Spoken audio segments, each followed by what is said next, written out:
Welcome to the Jerry and Jerry Show, guys. My name is Jerry Miller. Thank you kindly for joining us. A pleasure to connect with you guys through the I Love CVille Network on a show that spotlights, showcases the Virginia Sports Hall of Famer, Jerry Hootie Ratcliffe, the namesake of JerryRatcliffe.com. Today's show is going to be a doozy. Tony Elliott and Virginia football, number 16 in the nation. The last time the Virginia football team has been ranked this high was darn near close to a generation ago, November 18th, 2007. When Al Groh was the head coach. That's 18 years. That's basically a generation right there. The last time Virginia's been ranked this high. We're going to talk about that on this show. We're going to talk Tony Elliott and this football team that's clicking in on all cylinders as they head into a matchup on Saturday at high noon in Chapel Hill, North Carolina with Bill Belichick, who's 2-4 overall and 0-2 in conference play. Listen to this. Virginia is a 9.5-point favorite in Chapel Hill on what is an ACC network game. We're going to talk teams to beat, the clear path for Virginia to the ACC championship. And I can't believe I'm saying this. Is Tony Elliott in line for a major contract extension at the end of this season? Boys, girls, it's a wild time to be a Cavalier fan. We'll talk Malcolm Brogdon's retirement. We'll talk the loss to Vanderbilt in the exhibition game. We'll talk the exhibition game that's upcoming against Villanova. We got recruiting to get there. Cam Robinson looks like one of the best players in the Atlantic Coast Conference right now. This linebacker is just an absolute beast. So much to cover, including finding ways to win the football game for Virginia football and Chandler Morris. Judah Wickhauer behind the camera, studio camera, two-shot, Jerry Ratcliffe. My friend, what a wild time to be alive right now for orange and blue fans. Yeah, what a reversal from this time a year ago when, and even back in the spring when we were talking about what a bad year it had been for Virginia athletics with the football season, the way it turned out, the basketball season, losing Tony Bennett, then going through a coaching change, and then the baseball program not making the tournament. And look at everything now. It's completely opposite. It's absolutely it's Jekyll and Hyde. It is the complete opposite right now. Why don't we start with scatter shooting here with Jerry Ratcliffe? Where do you want to begin? I mean, James Franklin and Shane Beamer on a short list for the Virginia Tech job. Can't believe I'm saying Tony Elliott probably in line for a contract extension if things continue to go this way, just to keep the piranhas for pursuing our head coach and this wild and wacky world of college football. Debut Sweeney and Death Valley on the hot seat. Mike Norvell looks like he's completely out at Florida State. Bill Belichick may be out after one season in North Carolina. We may have 4 or 5 new head coaches in the ACC here, while the Virginia head coach, who is the favorite to lose his job coming into the season, is the one that may get the extension. Exactly. And, I mean, it's just nuts. I think there's at least 10 not Power 4, but 10 Division I FBS coaching vacancies already. And like you said, there's going to be a whole lot more before the season's over. We see the patience wearing thin in fan bases, and it's going to be a wild ride the rest of the way, I think. But, it's amazing that everybody was talking about how hot Tony Elliott's seat was, and now the guy, who knows, with the way salaries are soaring. And I mean, he's underpaid. The way salaries are soaring, he might be underpaid. Exactly. And so who knows what could end up in his circle before this is over with. Absolutely bananas. The Virginia football team beats Washington State on homecomings. Only at Virginia is homecoming called homecomings. But hey, it's the school that calls freshman, sophomore, junior, and senior, first year, second year, third year, and fourth year, and the campus, the grounds, and the academic village, and the rotunda, and a lot of other terminology. But that's what we love about Virginia. On homecomings, Virginia gets a fair catch. This is even tough for me to say. A fair catch on a kickoff after Virginia tied the game on a Will Bettridge field goal. The fair catch was called by the non-receiving player, which resulted in the ball being placed on the 1 yard line deep in the fourth period. that translated into Cam Robinson's safety and a go-ahead game-winning safety on the heels of a fair catch called by a non-receiving player. It was bizarre. And those are the kind of things that used to happen to Virginia.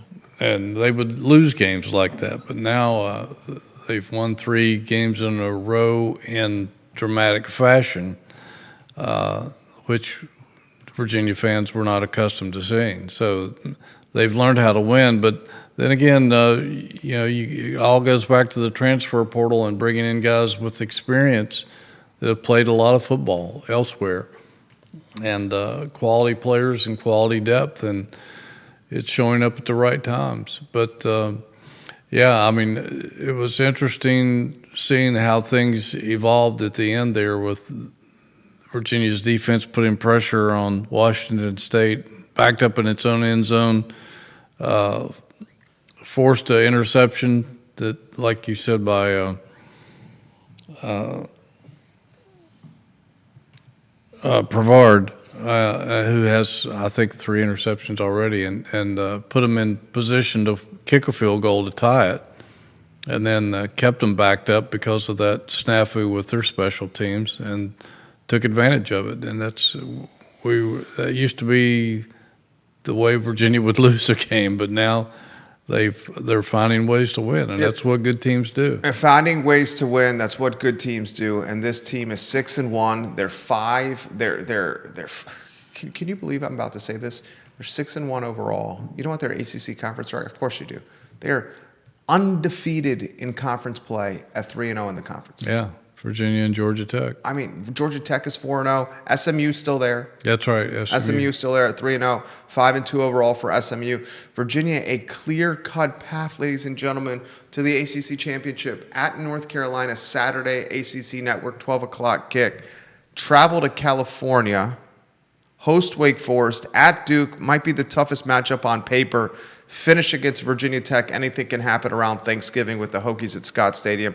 Last time this happened, Virginia Tech at Scott Stadium, the Hokies were stomping and dancing and stampeding on the Virginia 50-yard logo while the man who was operating the sprinklers doused them with sprinkler water to teach them a lesson, only for the lesson to be learned by the sprinkler operator after Carla Williams made him apologize within 24 hours after losing the game to Virginia Tech. Just a wild turn of events. That was that was yesteryear.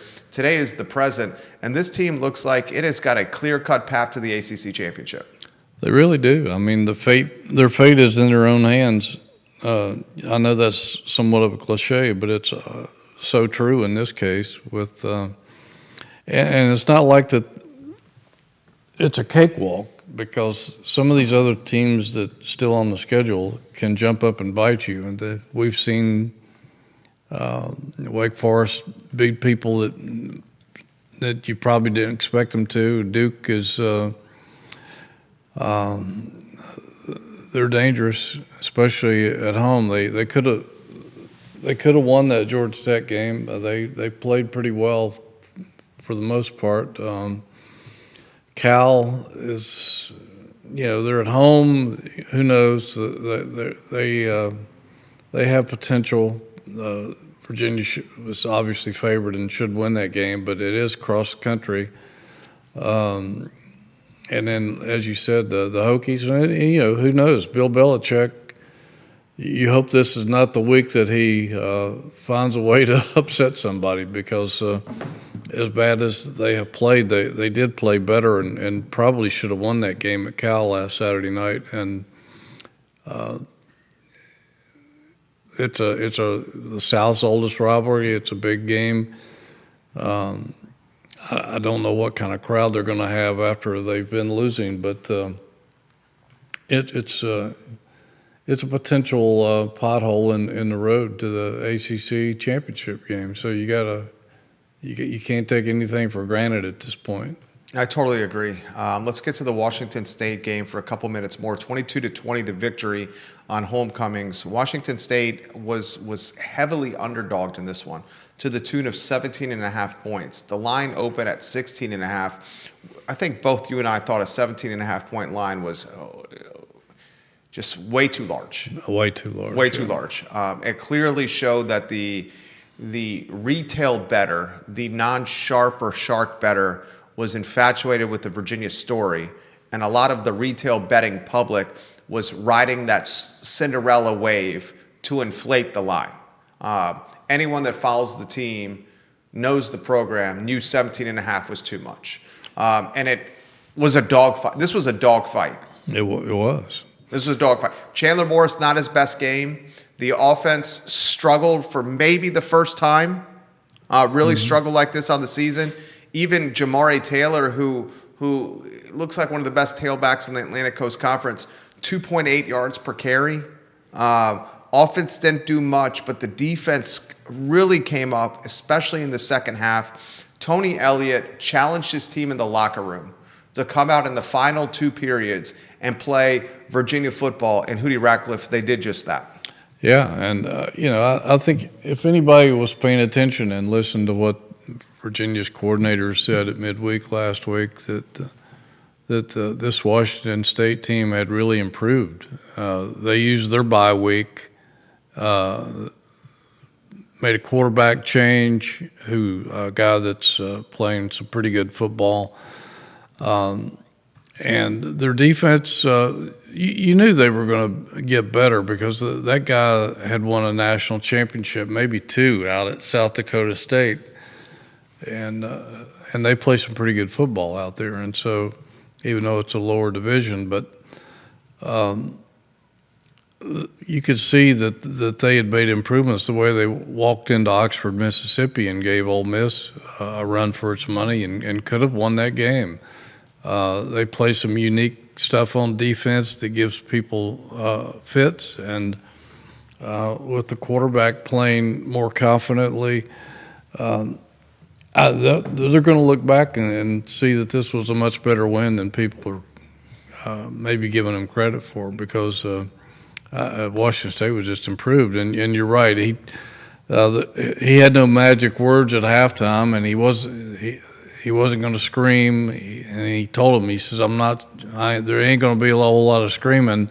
You just guys got to make a collective decision. If you want everything you want out of this season, you're going to have to put in an investment in the second half and turn this thing around. And they did. And they did. Tony Elliott, after the game, in the post-game and the on-field interview, said that's a really good football team in Washington State. Yeah. Made sure to say that Washington State was a really, really good football team. They found a way to win this contest. Can we highlight the defense? What stood out to you from a defensive front that was Devin Neal, Cam Robinson, James Jackson, Mitchell Melton, Jacob Holmes, Ethan Minter, just to name a few, that were absolutely dynamic and dynamite? Yeah, Carter and some of the other guys. They really buckled down, and they essentially shut Washington State down in the fourth quarter. Washington State had 8 yards of total offense in the fourth quarter, and Virginia owned the ball for more than 10 minutes in the fourth quarter, which was sort of a reverse of what happened in the first half. And they kept Washington State's offense off the field, and they just made big play after big play. And Cam Robinson has emerged into, if he keeps playing like this, he could be the ACC Defensive Player of the Year. I mean, he's looking like a first round, second round draft pick to me. Oh, absolutely. There were NFL scouts at the game Saturday night, and I dare say that some of them were there to see him. ACC Defensive Linebacker of the Week the last 2 weeks in a row, just making gigantic, enormous plays. And I'll tell you, when Tony Elliott and those guys got his commitment a few years ago, they were celebrating over at the Miku Center. And Tony said that he wanted to build his program around this 4-star kid who chose Virginia over Florida State and Tennessee, and now we can see why. Cam Robinson against Florida State, 10 tackles, 1 sack. Cam Robinson against Louisville, 10 tackles, an interception, return for a touchdown. Cam Robinson against Washington State, 8 tackles, and the go-ahead safety to win the contest. Make a very legitimate argument. This may be the best player on the football team, Cam Robinson. Very well could be. And how many games did he miss? The first game was against Stanford in limited capacity. He didn't play against NC State. Didn't play against William & Mary? I don't think so. And then No, he did not. I think Stanford, he finally came back and played sparingly. Limited, yeah. So really, this guy's played 3 full games. If this guy is playing the entire season, you're probably, and I understand the importance of Chandler Morris, but this guy probably is your best overall player on the team if he's chalking up and racking up against Coastal and William & Mary and NC State and playing a full game against Stanford. The totals, and on the season, he's got 35 tackles on the season. He's got a sack. He's got a fumble recovery. He's got a pick that he returned for a touchdown, the go-ahead safety. I mean, those numbers look completely different. Maybe the only reason he's not the Defensive Player of the Year is because he missed those games to start the campaign and didn't rack up the cake statistics or the puffery from a statistic standpoint. Now Virginia football turns their attention to a Bill Belichick football team that is a shadow of what folks thought they may be in the beginning of the season. To say that North Carolina is reeling is an understatement. Belichick has to do midweek press conferences, not about his opponent, but about the fact that he's committed to Chapel Hill long term. And at that press conference, the school chancellor, the athletic director, and Board of Visitors members are in attendance to give the perception of unification. Yeah, as long as I've been in this business, I've never seen that before at any school, and I've covered 5 or 6 different schools. But that had to be mind blowing to see those guys roll into your press conference. But yeah, and, you know, it's bizarre because you keep hearing all these weird stories coming out of Chapel Hill with about Lombardo, the general manager, that nobody can stand the guy, and all kinds of friction and stuff that they're having to shoot down with not really press releases, but just statements that you know that it's an exaggeration. We don't know whether it is or not, but you know, the fact that Chandler Morris was interested in playing at Carolina, and Lombardo told the staff down there, according to the Athletic, that he wasn't good enough to play for Carolina, and I'm sure that's a point that Chandler Morris will try to drive home Saturday in Chapel Hill. This contest is one where Vegas sees Virginia as, again, a heavy favorite on the road in Chapel Hill. Virginia, 9.5-point favorite. Over-unders at 51.5. A little different than the Washington State game, where the line opened at 16.5 and then ballooned to, I guess, increased to 17.5. This line opened at 10.5, or excuse me, I stand corrected. This line opened at 9.5 and has ballooned to 10.5. So it's actually upticked the betting line from 9.5 opening to 10.5. I'm looking at it now.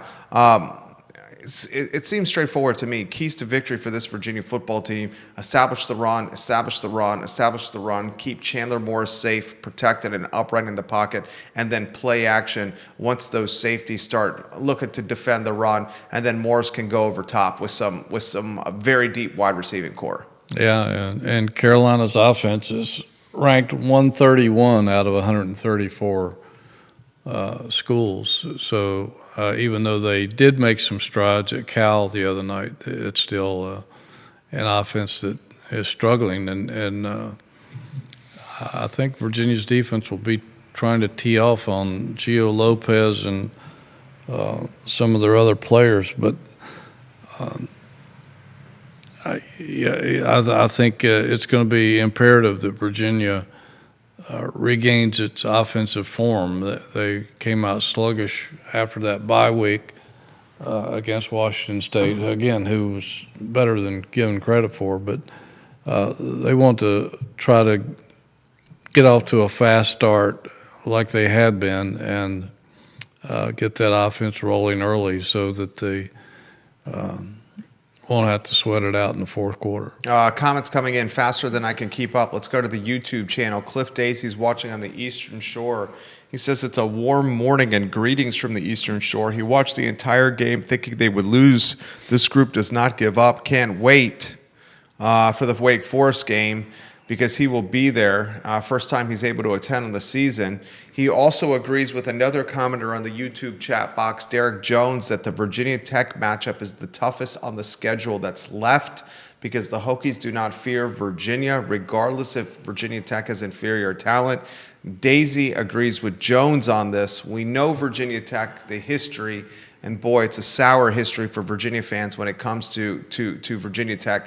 On paper, however, the toughest matchup that's left on the schedule, at least from an on-paper standpoint, and trust me, as a guy that's been following Virginia football since I was knee-high to my dad, who went to UVA, I went to UVA, my brother went to UVA, we live in Charlottesville, I understand the history of Virginia Tech. On paper, the second-to-last game at Duke in Durham is the most challenging one.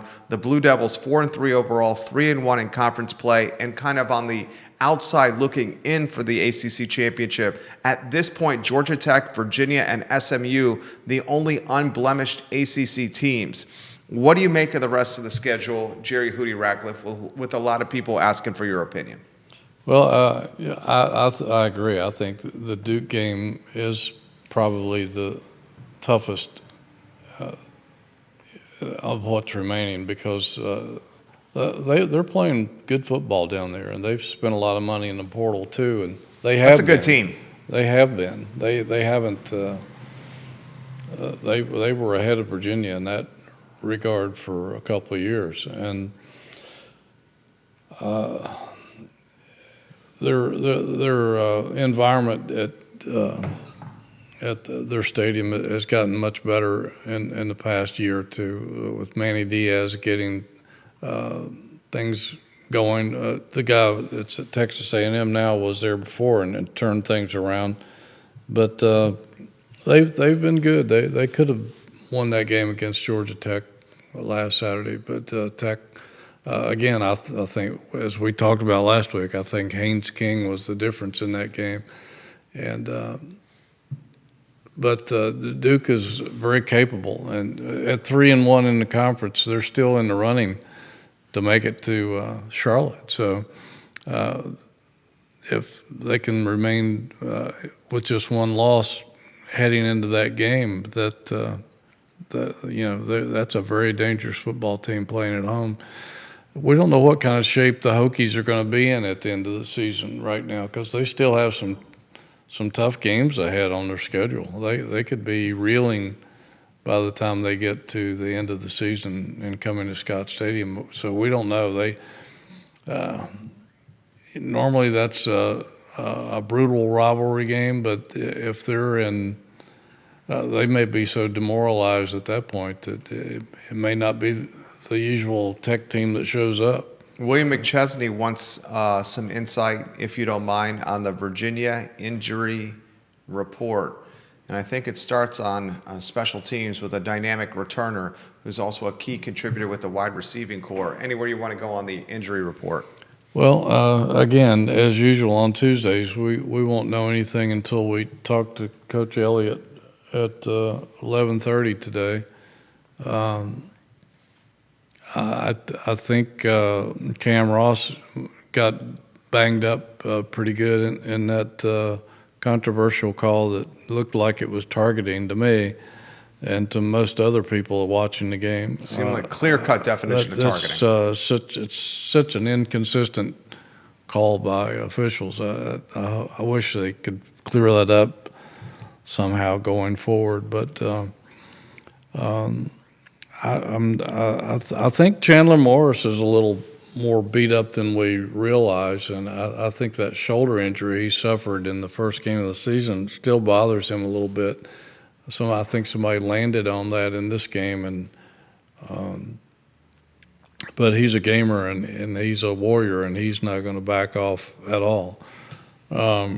James Madison makes that point. He says, is it just me or does Chandler Morris look like he's playing injured? He hasn't looked the same since Florida State. He seems to be missing throws he's always made earlier in the season, and he looks like he really doesn't want to run the ball. What do you guys think? I see a lot of that, Hootie. I think they don't want him to run the ball any more than he has to, but I don't think there's any reluctance there. I think he is playing hurt, and I don't know that they'll confirm that, but because you don't want to tip off other teams, although they should be able to figure that out by watching film, the way coaches break film down. But I think he'll probably be fine this week and come back and return to his normal self. I think the rust of laying off a week in a bye week like that, sometimes you lose your momentum. And even though it was good for them in terms of getting some bodies back and stuff, I think it slowed their momentum a little bit because that offense was rolling, and they need to get that cranked up again early against the Tar Heels this week. Comments continue to come in. This comment comes in from outside Atlanta, Georgia, where there's a lot of Virginia football fans. Yeah. This is an interesting comment. With the changes that are being made in the ACC, does Virginia think about extending Tony Elliott before the season ends so they don't risk potentially losing him? I don't think they'll have to. I think he has a really unique bond with Carla Williams because she showed a lot of faith in him, and I think there's a really strong bond between those two. He makes a point to acknowledge her and thank her after some of these wins that they've had lately down in the tunnel there. But no, I don't think there'll be a mad dash to extend him, and even if there would be, I'm not sure we would know about it until later. Who knows? But I mean, if the guy continues to win like this, you know that people are going to come after him because if you turn Virginia around after 3 seasons like they had, the lowest win total of any Power 4 school over the past 3 years, and you turn them around and get 8, 9, 10 wins or something, there's going to be people knocking on your door. And I wouldn't be surprised if some people are already contacting his agent just to put out feelers because that's the way this world is right now in college football. And so, but I don't think that they're going to make a mad dash to do anything before the season is over. I think they'll kind of play it out, and but I wouldn't expect them to extend things too long after the season's over. I think because of the very threat of other people knocking on the door, you don't want to take chances. But again, I think the bond is so strong between Tony and Carla that I think most likely he'll say, I ain't going anywhere, so you don't have to worry about me. Comments. This is an interesting one. And I'm wondering the same, and it's crazy I'm saying this, but is Tony Elliott going to be on the short list for other jobs? Well, yeah, I'm sure he will be. Just from what we just said. He has the least amount of wins in power football for his first 3 years on the job. Yeah. This year, an anonymous donor invests how much money is the rumor? Well, we know it was $25 million, but we've heard, I heard this past week that somebody said it could have been up to $40 million. Okay. So I don't know that, but that's a rumor. It's a rumor. Yeah. He then goes, Virginia and this collective, they go and essentially buy a football team where 40% plus of the roster is brand new. Talented guys who get paid to play. Yep. Now we're not there yet, but contending at this point of the season, that's fair, for an ACC championship. That's very fair. that 6 or 7 games, even if he makes the ACC championship, is enough to supersede the first 3 years? I think in the minds of people who are shopping, it will be, because you have to look at the reversal. You have to look at what he has been able to do when he had the revenue or the funds to rebuild a team. They knew what to do with them, with the money. They did a great job in the portal of finding the right kind of players that fit, which is a little harder here than it is at most schools, because they had to fit academically as well as athletically. You got to remember that Tennessee tried to hire him. Well, it depends on who you believe. Some people at Tennessee say they didn't, but we heard that they did try to hire him away from Clemson a year or two before he came to Virginia. That he was being courted by some other schools. So, and he came from Clemson, which had incredible success. So you add all those factors together, and I think people will be coming. He's probably on the short list of some ADs out there right now, but doesn't mean they'll get him. But that I think that the people will approach his agent to find out if he might be willing to talk. I don't think he will be.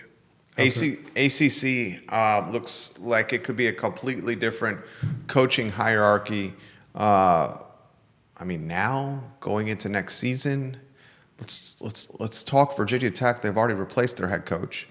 They have an interim there. Interim, yeah. Yeah, Virginia Tech is pursuing Frank Beamer's son, Shane Beamer, who seems to have potentially lost the fan base at South Carolina. The team is underachieving, had high expectations going into the year. Shane Beamer's saying all the right things. He's committed to being the Gamecocks football coach. He loves it here. Virginia Tech is going to, your words, one of your favorite phrases, roll up and open up a Brinks truck for Shane Beamer to take over for a Virginia Tech program that hasn't had success since Frank Beamer was there. James Franklin's on the short list as well, we're reading, for the Virginia Tech job. The Florida State job looks like it's about to open. They go from being an Alabama beater, and Alabama's one of the best football teams in the country right now. I still can't figure that one out. Literally one of the best football teams in the country, the Crimson Tide, to now Florida State's 3-4 overall, 0-4 in conference play. Mike Norvell and his staff when you include the staff, at the end of the season and the head coach, a buyout north of $70 million, which is absolute insanity. Bill Belichick, who knows what's going to happen there, especially if the season goes terribly the rest of the way, with how morale in the fractured locker room and all the other soap opera that's going on there. Dabo Swinney, I'm a huge Swinney fan. He's won, 2 national championships? Yeah. How many ACC championships? Oh, I can't even count them all. There's so many. More than I can count. Yeah. But Death Valley wants him out. He's 3-4, 2-3 in conference play. Boston College is 1-6, 0-4. They're atrocious. Absolutely atrocious. Stanford is going to have a changeover. Stanford's got an interim in Frank Wright. Mm-hmm. Andrew Luck's been brought in the GM to hire a head coach. You got Syracuse now they had some bad luck with their starting quarterback. Right. And a knee injury, but they're 3-4, 1-3. I mean, a lot of people like Fran Brown too. So he won't. If they make a decision to get rid of him, he won't have any trouble finding another job. He'll find a job in a heartbeat. He's a player's coach. Yeah. This could be a completely different coaching look in the Atlantic Coast Conference. It really could be, and it could be madness by the end of the season or early December. It makes it interesting, that's for sure, to follow what's happening. And there's so many. The bizarre thing is that so many of the good programs that are floundering like this, and it's just amazing. It's stuff we never thought we would see. That's for sure. We never thought we'd see Clemson, North Carolina, Florida State. I mean, yeah, we probably thought it with Virginia Tech because we knew they were severely underfunded, but not Clemson, North Carolina, Florida State. No, they have plenty of money. So much money, and especially with what the expectations were before the season started. Jeremy Wilson in Eastern Tennessee. Is Tony Elliott on the short list at Clemson if Sweeney continues to struggle? That's a good question. I don't know.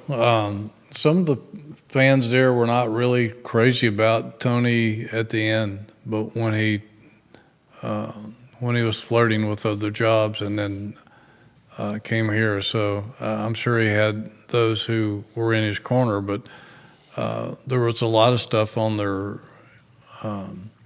message boards and stuff like that where they didn't mind seeing him leave. So I'm not sure that he would be on the short list to come back. I would think if Clemson's going to hire somebody, they're going to have to hire somebody that's a proven guy on the Power 4 level, somebody that's and there's not a lot of those guys out there. So. Right. Somebody that's done it year after year after year instead of just one season. One season, yeah. Rob Gray watching the program. I don't think teams will be beating down Coach Elliott's door until he has multiple years of success. Then on a completely different page, Jennifer, who's watching in Allentown, Pennsylvania, makes this comment. Tony Elliott absolutely is going to be on the short list for a lot of jobs. It's of what have you done for me lately world in college football. She's right. So you have two different viewing points or viewpoints of what's happening in this sport. Regardless, your take on some of these buyouts, Hootie. Franklin, $48 million. Norvell and his staff north of $70 million. These buyout numbers are insane. The Indiana head coach. $93 million over 8 years. It's gotten out of hand, and I mean, we thought it was a lot when Nick Saban was getting $10 million, but as one AD told me back before, well before Saban even decided to get out of the sport, having Nick Saban in your head coach's office is like a permit to print money, because he was bringing in so much revenue into the University of Alabama. But we thought that was a lot of money, but now it's gotten advanced to even more disproportionate numbers that are mind-boggling. I mean, these are pro football numbers, maybe even beyond some pro football numbers that we're seeing emerge in this wacky world that we're living in right now. And it's just going to continue to grow and become even almost obscene, what the kind of numbers that are being thrown around out there. Chris West watching the program, he says, let's hope Virginia Tech doesn't get James Franklin, because he has a history of recruiting in the Commonwealth, the Mid-Atlantic, the same type of guys that UVA goes after. He spoke on College Game Day this past weekend, and he said his objective, James Franklin, is to immediately get back into coaching. His exact words, I have no hobbies. I don't play golf. I don't fish. All I do is coach football. Yeah. That's my life. Yeah. His exact words. Yeah, and a lot of these coaches are like that. And he and it's been that way for a long time. George Welsh was like that. He didn't have any hobbies really either. So, and I think part of his $48 million buyout is attuned to him seeking another job. I think if he just decides to sit out, I don't think he gets You're 100% the right. whole money. So. And he does have strong roots. I mean, he was on Ralph Friedgen's staff at Maryland and recruited Virginia back in the day. So he is a threat recruiting-wise if he would end up in Blacksburg. No question about that. Comments continue to come in. He's got a press conference at 11:30, so in about 60 or 90 seconds. You got Malcolm Brogdon. Wow. I know, it flies by, right? I can't believe it's 11 o'clock. 45 minutes has flown by in 4 minutes. I just looked at it for the first time. I got pinged. It notifies me to close the show at 11 because he has to haul ass to the press conference and find parking. Yeah. 60 seconds left, please. Your beautiful brain here. The loss to Vanderbilt in the exhibition, Villanova on the horizon, and a Malcolm Brogdon retirement. Yeah, I thought the Vanderbilt game was interesting. There were some things that gave Ryan Odom and his staff to work on in the week leading up to this Friday night's Villanova game. They had trouble keeping Vandy out of the paint. Vandy handled their press well, and Ryan said afterward that it takes time to get that press down. It did at VCU, and it'll take time here, and I'm sure he'll get that resolved before the season gets too deep. I think we'll see a lot of changes in terms of their being better prepared to keep people out of the paint when Villanova comes to town. Malcolm Brogdon was a saint the time he was here. Helped put Virginia on the map with Joe Harris. Was a guy that they recruited almost by accident. Richie McKay told me he was at a tournament looking at somebody else and kept noticing Brogdon and said, I gotta get this kid, and then found out that he'd only been offered by Ivy League schools, and had to convince his grandmom that Virginia was a better place for him than Harvard. But what a classic young man he was. One of the few guys that has their number retired at Virginia, and he's not a one-dimensional person. It's not just about basketball for him. We'll see him making headlines in some other world going forward. I think it's politics. Politics is a strong possibility. Yeah, I think it's politics.